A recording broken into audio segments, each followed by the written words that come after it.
Hey Batman fans, thank you so much for clicking on this video. My name is Chris. This morning when I woke up, I had to pinch myself, do a double take, make sure that everything that happened yesterday was not a dream and that it was real. Because you might have heard the unbelievable news that the Flash movie that we're getting in 2022 with Ezra Miller will have two versions of Batman, both Ben Affleck returning as Batman and Michael Keaton Batman from Tim Burton's Batman of 1989. What I'm going to be doing here for you in this video is explaining to you how that is even possible, how it's going to work in the Flash movie. This is super exciting for us fans, but it's going to be hella confusing for general audiences. Because really think to yourselves, did you ever think we were going to get a movie with both this version of Batman and this version of Batman sharing the spotlight? I'm gonna need your guys' opinions down below if you want to further expand how you think the Flash movie will work. And also don't be forgetting to hit that like button, because us comic book fans right now are winning to the max. Someone said this is the golden age of Batman content.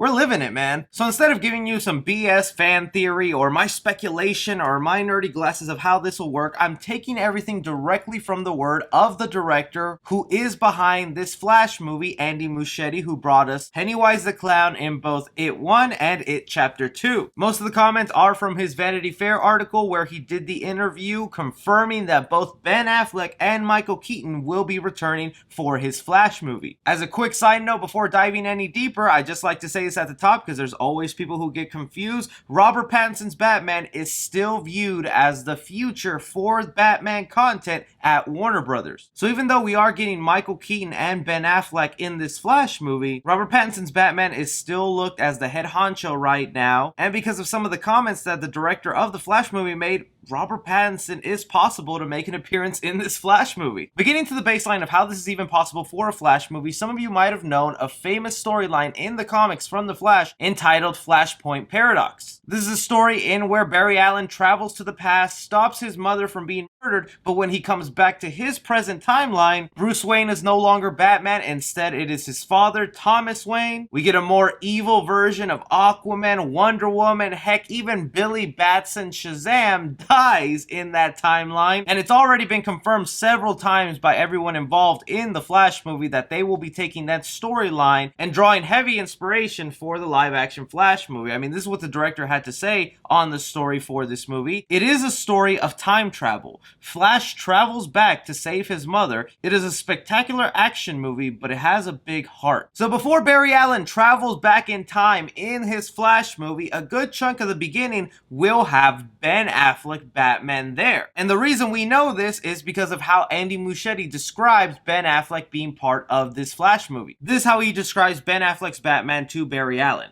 He's the baseline. He's the part of the unaltered state before we jump into Barry's adventure. There's a familiarity there. That's really cool to know that the beginning of this Flash movie, we are going to see Barry Allen and Bruce Wayne interacting with each other once again, because so far the only interactions that we have with these two are in Joss Whedon's version of the Justice League that was very toned up for comedy, which I think is a big reason that people just do not like Ezra Miller's Flash, because he was just used as a clown, as a bumbling idiot. Even though I would argue there's sort of a Tony Stark, Peter Parker relationship there of a rich billionaire taking his money and then sharing it with this young superpowered kid, mentoring him, helping him out. Even more by the end of the Justice League, where Barry Allen got accepted into law school or this criminal justice program, all thanks to the recommendation by Bruce Wayne. The beginning of the Flash movie could be these two talking in the Batcave, setting up the themes for the Flash movie, or heck, them in the middle of stopping some bad guys and working one-on-one, sort of Brave and the Bold style. From there though, it looks like Barry Allen will eventually tap in further into his powers and be able to time travel, of course wanting to save his mother, who was murdered when he was a child. This is where things get a little more confusing based off the comic storyline, because they seem to be implying instead of Barry Allen being able to travel to the past, he's instead traveling to a different dimension, possibly one where his mother was never murdered. And in the alternate reality where his mother was never murdered, we have Michael Keaton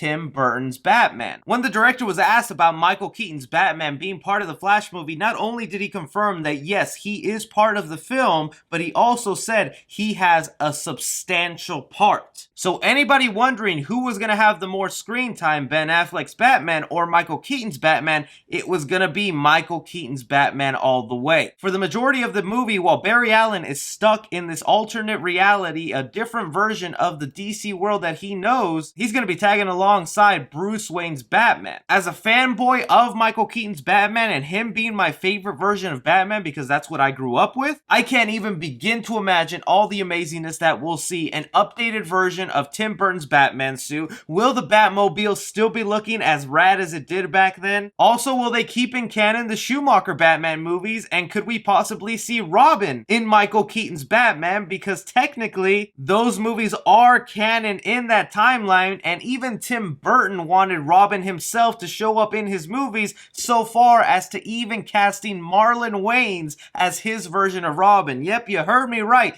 Marlon Wayans was supposed to be Robin in Michael Keaton's Batman. But the part I was getting to where I was saying even Robert Pattinson's Batman, who is now seeming to have his own little universe, his own little bubble, is still possible for him to meet Barry Allen or all these different versions of Batman. This is what the director had to say about the multiverse in the Flash movie. Breaking the bonds of physics to crash into various parallel dimensions where hero encounters slightly different versions of DC's classic heroes. The movie is a bit of a hinge in the sense that it presents a story that implies an undefined universe where all cinematic iterations that we've seen before are valid. It's inclusive in the sense that it's saying all that you've seen exists and everything that you will see exists in the same unified multiverse. It might seem like a huge cop-out, but basically now anything DC related, from Christopher Reeve's Superman movies to heck even Grant Gustin's The Flash, are all canon within this gigantic multiverse. Take that line for instance where the director says that we will be seeing different iterations of classic DC characters, and if they already ruined the surprise of both Ben Affleck and Michael Keaton,